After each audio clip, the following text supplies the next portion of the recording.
السلام علیکم ورحمۃ اللہ وبرکاتہ۔ پیارے دوستوں، مدینہ منورہ کے ایک مضافات میں ایک جامع مسجد کے خطیب کے خوبصورت بیٹی تھی جو جامع میں پڑھتی تھی۔ ایک دن وہ جامعہ سے گھر واپس آئی۔ گاڑی سے اترتے وقت ایک لڑکی نے اس کا چہرہ دیکھ لیا۔ لڑکی بہت حسین و جمیل تھی، لڑکے کو پسند آ گئی۔ اس نے پتہ کیا، لڑکی خطیب صاحب کی بیٹی تھی۔ لڑکے نے اسی دن سے پہلی صف میں نماز پڑھنے کا اہتمام شروع کیا۔ اذان سنتے ہی وہ مسجد کے دروازے پر پہنچ جاتا، نماز تک تلاوت قرآن میں مشغول رہتا۔ 6-7 مہینے تک وہ اسی معمولات کا پابند رہا۔ اس کے بعد اس کے والد نے شادی کی خواہش کا اظہار کیا۔ والد نے کہا ٹھیک ہے، دیکھ لیں گے مناسب رشتہ۔ اس نے کہا کہ لڑکی میں نے دیکھ لی ہے۔ والد کے پوچھنے پر اس نے خطیب صاحب کی بیٹی کے بارے میں بتایا۔ اس سے کہا کہ یہ تو بہت اچھی بات ہے، امام صاحب سے ملتے ہیں۔ امائے دین محلے کے ساتھ امام صاحب کی خدمت میں حاضر ہوئے۔ امام نے لڑکے کے بارے میں پوچھا، انہوں نے اس لڑکی کی طرف اشارہ کیا۔ خطیب نے لڑکے کی دینداری کو دیکھ کر رشتہ لڑکی سے مشورہ کرنے اور رضامندی ظاہر کرنے پر قبول کیا۔ چنانچہ رشتہ طے ہوا۔ 6-7 مہینے بعد شادی ہوئی۔ شادی کے کچھ سال بعد لڑکے نے نماز پڑھنے میں سستی شروع کی۔ 1-2 مہینے بعد لڑکے نے داڑھی کاٹ دی۔ گھر آنے پر لڑکی نے سخت ناراضگی کا اظہار کیا۔ اس نے کہا کہ یہ نمازیں تو میں تمہیں حاصل کرنے کے لیے پڑھ رہا تھا، اب مقصد حاصل ہو چکا، اب بھلا کیا ضرورت۔ لڑکی یہ سب سن کر بہت افسردہ ہوئی۔ وہ جا کر اپنے والد صاحب سے کہا کہ اس بے دین کے ساتھ ایک دن نہیں رہنا چاہتی۔ یہ معاملہ محکمہ عدالت تک پہنچ گیا۔ قاضی نے دونوں میں تفریق کا فیصلہ کیا۔ لڑکا بہت پریشان ہوا، اس نے بہت کوشش کی لیکن لڑکی کو دوبارہ نہ پا سکا۔ اس کے بعد اس لڑکے نے 1-2 جادوگرنی سے مدد حاصل کرنے کا فیصلہ کیا۔ جادوگرنی نے بڑی رقم ادا کرنے کا مطالبہ کیا۔ لڑکے نے سارے پیسے پیش کیے، ادا کیے۔ کچھ دن گزرنے کے بعد جادوگرنی نے مزید پیسوں کا مطالبہ کیا۔ لڑکے نے فی الفور وہ بھی ادا کیے اور کہا کہ کام ہو جانا چاہیے، پیسے کی کوئی فکر نہ کرے۔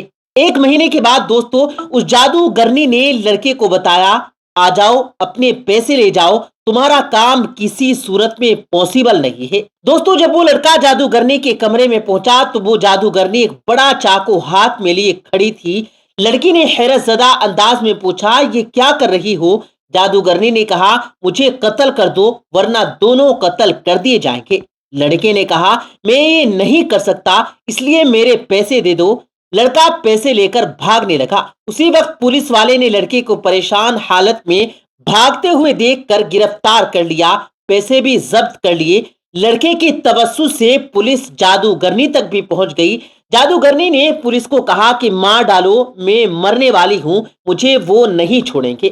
پولیس دونوں کو قاضی کے پاس لے گئی۔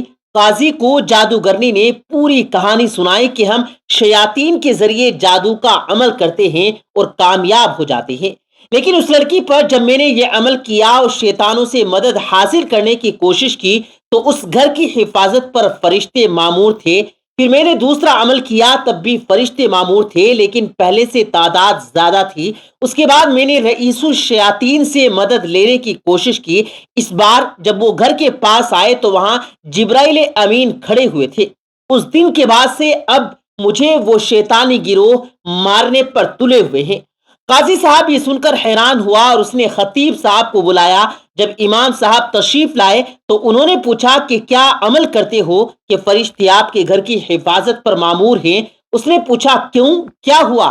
کیونکہ اس کو پتا بھی نہیں تھا کہ یہاں کیا چل رہا ہے۔ جب انہوں نے امام صاحب کو پوری کہانی سنائی تو خطیب صاحب نے کہا کہ ہمارے گھر میں صبح روزانہ سورہ البقرہ کی تلاوت ہوتی ہے اور جس گھر میں سورہ بقرہ کی تلاوت ہوتی ہے اس پر جنات اور شیاطین کا اثر نہیں ہوتا۔ نیک خاندان کی حفاظت کے لیے اللہ پاک ایسے انتظامات فرماتا ہے۔ پیارے دوستو، سورہ بقرہ کا پڑھنا باعث و برکت اور ثواب ہے۔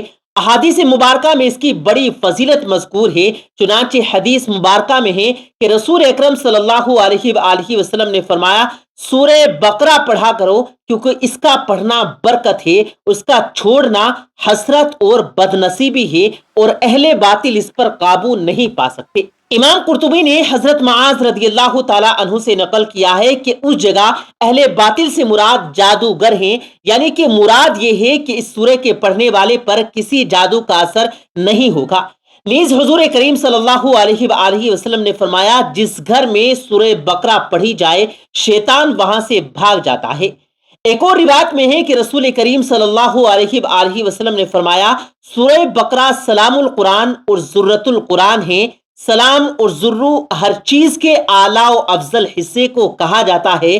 اس کی ہر آیت کے نزول کے وقت 80 فرشتے اس کے جلو میں نازل ہوئے۔ دوستو، اگر سورہ بقرہ طوالت کی وجہ سے روزانہ نہ پڑھی جا سکے تو کم از کم سونے سے پہلے سورہ بقرہ کی آخری 2 آیات ضرور پڑھ لینی چاہیے، کیونکہ حدیث مبارکہ میں ہے کہ جو شخص رات کے وقت سورہ بقرہ کی آخری 2 آیات تلاوت کرے گا تو یہ 2 آیتیں اس کے لیے ہر قسم کی آفات سے بچاؤ کے لیے کافی ہو جائیں گی۔ جی ہاں دوستو، سورہ بقرہ قرآن کی چوٹی ہے۔ رسول کریم صلی اللہ علیہ وآلہ وسلم نے اس کی تعریف یوں فرمائی۔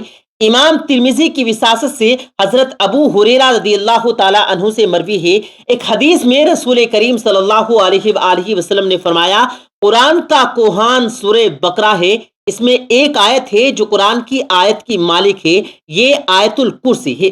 پیارے دوستو، یہاں یہ بات قابل توجہ ہے کہ اگرچہ سورہ بقرہ قرآن کا سرچشمہ ہے، لیکن یہ قرآن کی عظیم سورت نہیں ہے۔ قرآن کی سب سے عظیم سورت سورہ فاتحہ ہے۔ اگرچہ سورہ بقرہ قرآن کی عظیم سورت نہیں، لیکن اس میں قرآن کے اندر بہترین آیات موجود ہیں، اور قرآن کی بہترین آیت آیت الکرسی ہے۔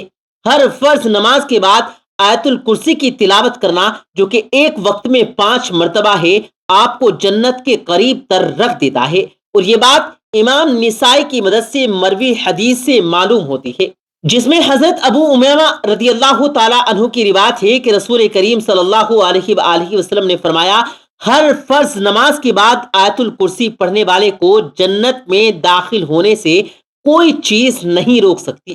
اور پیارے دوستو، ایک جیسی 2 آیات جن کے ساتھ سورہ بقرہ ختم ہوتی ہے، رات کے وقت جس میں آپ انہیں پڑھتے ہیں، تمام برائیوں کے خلاف آپ کا دفاع کرتے ہیں۔ حضرت ابو مسعود رضی اللہ تعالی عنہ کی روایت سے امام بخاری کی طرف سے بیان کردہ ایک حدیث میں رسول کریم صلی اللہ علیہ وآلہ وسلم نے فرمایا، جو شخص سورہ بقرہ کی آخری کی 2 آیات رات کے وقت پڑھے گا وہ اس کے لیے کافی ہوں گی۔ اسی طرح دوستو، کوشش کریں کہ وہ آیات رات کو پڑھیں، اور اللہ کے فضل سے آپ اسی وقت ڈراؤنے خوابوں اور بری کارروائیوں سے بچ جائیں گے جب آپ سو رہے ہوں گے۔ اللہ تعالیٰ سے دعا ہے کہ اللہ تعالیٰ ہمیں شیاطینی اعمال سے بچائے رکھے اور ہمارا خاتمہ ایمان پر ہو، آمین ثم آمین۔ امید کرتے ہیں دوستو کہ ہماری آج کی یہ ویڈیو آپ کو پسند آئی ہوگی۔ ویڈیو پسند آئے تو ویڈیو کو لائک کریں، دوستوں کے ساتھ زیادہ سے زیادہ شیئر کریں۔ ملیں گے اگلی ویڈیو میں، تب تک کے لیے اللہ حافظ۔